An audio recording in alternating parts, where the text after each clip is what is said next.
Hi PSA members, I can't believe I'm already now recording the last president message for the year 2024. Time really flies, and I would describe 2024 as a year of achievement, growth, but also resilience for the PSA and our profession. This year in 2024, we have seen pharmacist practice continue to expand across the country. Pharmacists, we are now doing way more than we have ever done before, lifting the weights in our health system and doing so much to support and improve Australians' access to care and the quality use of medicines and medicine safety.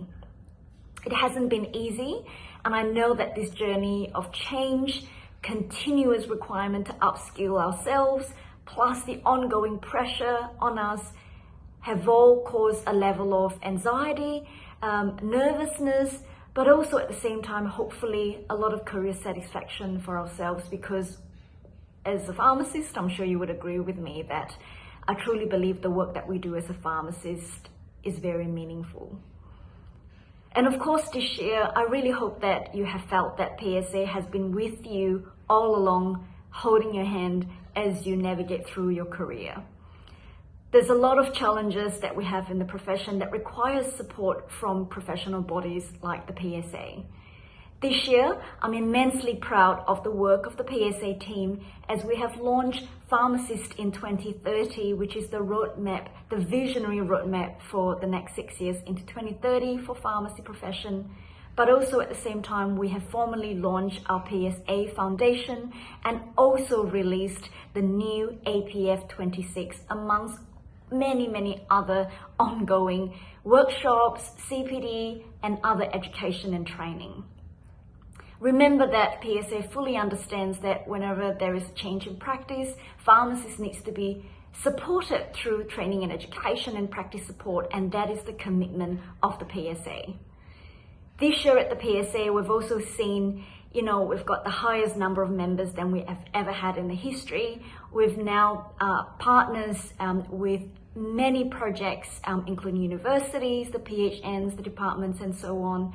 And PSA has also this year released an impact report highlighting the work that we're doing in this space.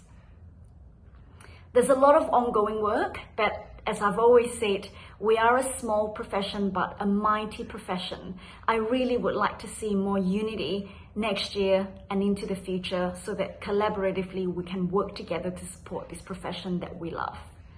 And of course, the other big thing that happened this year was the signing of the 8th Community Pharmacy Agreement between the Pharmacy Guild of Australia and the federal government, and the PSA signing a historic strategic agreement on professional pharmacist practice with the federal government.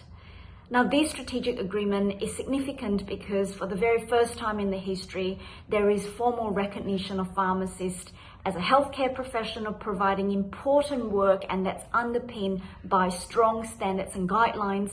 And also, more importantly, it sets that foundation and really pin down the pipeline of work into the future that's going to continue to support our profession so we can do the job better to support the patients that we serve.